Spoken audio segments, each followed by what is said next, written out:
Bismillahirrahmanirrahim. Assalamualaikum warahmatullahi wabarakatuh. Innal hamdalillah nahmaduhu wa nastaghfiruh wa na'udzubillahi min syururi anfusina wa min sayyiati a'malina may yahdihillahu fala mudhillalah wa may yudlilhu fala hadiyalah. Asyhadu an la ilaha illallah wa asyhadu anna Muhammadan abduhu wa rasuluh allazi la nabiyya ba'dah. Sahabat yang dirahmati Allah, semoga sahabat sehat selalu ya, dalam kondisi yang fit, sehat yang manfaat, sehat yang berkah. Kali ini kita lanjutkan renungan singkat di Sahabat Jiwa Channel. Semoga Allah merahmati kita semua dan semoga Allah memberi hidayah kepada kita lewat renungan-renungan singkat yang senantiasa disajikan oleh Sahabat Jiwa Channel ini. Sebelumnya, terima kasih kepada sahabat yang sudah subscribe. Semoga Allah membalas dengan yang lebih baik. Amin ya Allah ya Rabbal Alamin. Sahabat, kali ini kita akan coba renungkan topik yang terkait dengan harta ya. Harta ketika kita sebut, yang terbayang di benak kita itu seringkali berupa materi. Misalnya rumah yang bagus, mobil yang terbaru, sawah yang luas, ladang yang luas, atau mungkin saham yang banyak di berbagai perusahaan, dan lain-lain yang bernuansa materi. Tentu saja itu tidak salah, karena sebagian dari harta itu memang berupa materi ya. Tapi kali ini kita akan pandang harta sebagai atau dari dua sisi. Yang pertama, harta adalah sebuah kenikmatan, nikmat dari Allah. Yang kedua, harta itu sebagai ujian atau cobaan. Sahabat, ketika harta itu dipandang sebagai kenikmatan, tentu bukan berarti kita ansih mengartikan harta dalam konteks kebahagiaan yang diraih dengan banyaknya materi. Karena yang dimaksud dengan harta yang berarti kenikmatan tadi itu adalah bahwa harta yang dapat digunakan untuk membeli surganya Allah. Itu harta yang disebut sebagai sebuah kenikmatan. Karena harta yang tidak digunakan untuk meraih kenikmatan Allah, surganya Allah tadi, bukanlah sebuah kenikmatan yang hakiki ya.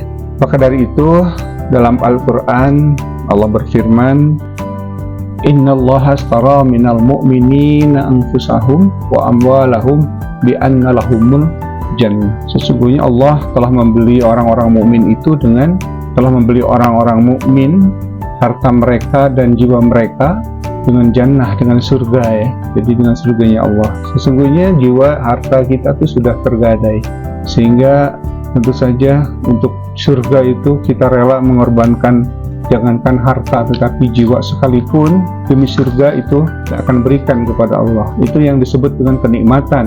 Kenikmatan yang sesungguhnya, bukan kenikmatan yang terbayang oleh kita, bahwa ketika kita punya mobil baru atau mobil saja gitu ya, walaupun tidak baru, maka bukan kenikmatan ketika kita menaikinya, bukan kenikmatan ketika semua serba gampang, serba mudah karena ada kendaraan.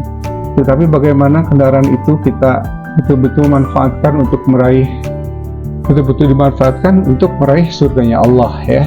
Misalnya dengan mobil itu kita menjadi lebih rajin ke pengajian gitu walaupun jauh gitu ya, bisa membantu sesama, semua digunakan dalam kebaikan. Demikian juga rumah, tanah yang luas, punya tanah luas kita infakkan, lalu kemudian bahkan mungkin kita bangun pesantren, bangun sekolah untuk orang-orang miskin, bangun lembaga-lembaga sosial yang membantu orang-orang yang membutuhkan gitu ya, dan seterusnya dan seterusnya. Silahkan dieksplor sama sahabat bahwa sesungguhnya kenikmatan yang dimaksud bukan berarti kenikmatan yang bernuansa duniawi, tetapi kenikmatan yang bernuansa ukhrawi.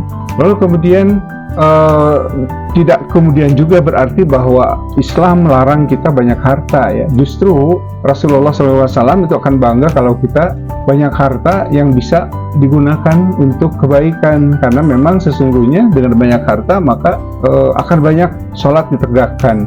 Begitu kurang lebih hadis yang pernah Rasulullah sampaikan kepada para sahabat, bahwa banyaknya harta di umatnya itu akan juga berimplikasi kepada tegaknya sholat. Artinya dengan banyaknya harta akan melahirkan berbagai kebaikan, bukan sebaliknya keburukan. Nah kemudian sahabat yang dirahmati Allah, Yang kedua, karena ini singkat saja uraiannya, yang kedua itu harta sebagai ujian, sebagai cobaan. Kapan harta itu berupa ujian, cobaan, bahkan istidraj dari Allah, itu ketika harta kita tidak digunakan untuk kebaikan, tidak dijadikan modal untuk banyak berbuat amal soleh, ya. Bahkan sebaliknya, harta digunakan hanya untuk bermewah-mewah, mengumbar kesombongan dan perbuatan sia-sia lainnya, yang kadang-kadang dengan harta kita menyakiti orang lain. Sesungguhnya harta seperti itu adalah berupa ujian, berupa cobaan, ya, bagi kita. Kita akan diuji dengan banyaknya harta. Bahkan harta yang banyak itu juga boleh jadi nanti memberatkan kita pada saat perhitungan nanti di akhirat. Jadi memang kita harus hati-hati dengan harta ini.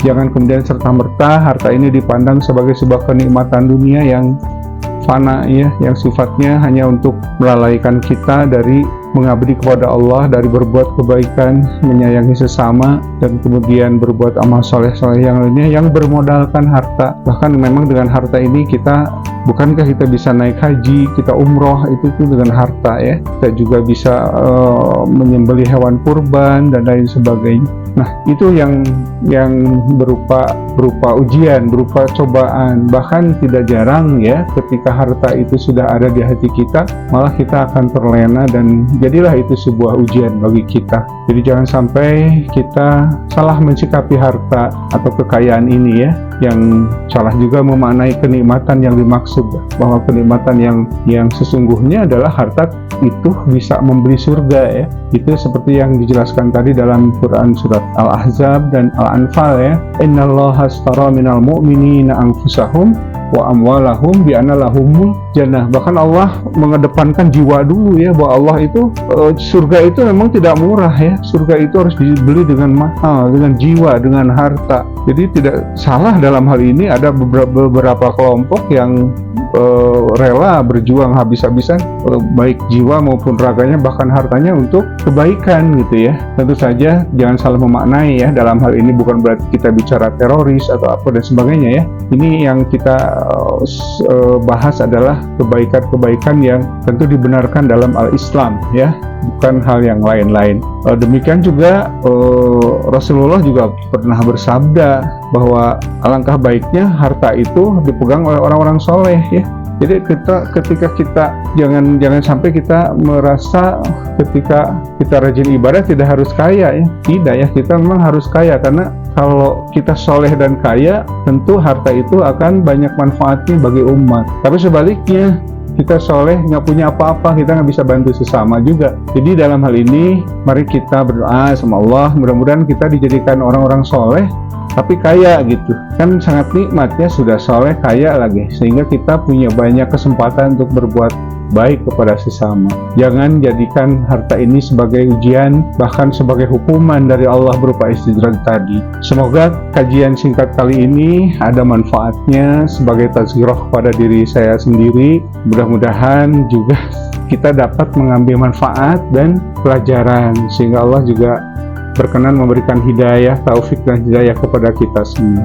Akhirnya, sahabat Jiwa Channel mengucapkan terima kasih juga yang sudah subscribe channel ini. Semoga jadi ladang amal bagi kita, walaupun dikemas secara sederhana, kajian singkat yang formatnya sangat sederhana dan disampaikan dengan kata-kata yang sekenanya. Demikian, terima kasih sahabat, semoga sehat selalu, semoga sehatnya menjadi manfaat, sehatnya menjadi berkah untuk semua, untuk pribadi dan keluarga serta umat. Aku qouli hadza wa astaghfirullah li wa lakum. Wassalamualaikum warahmatullahi wabarakatuh.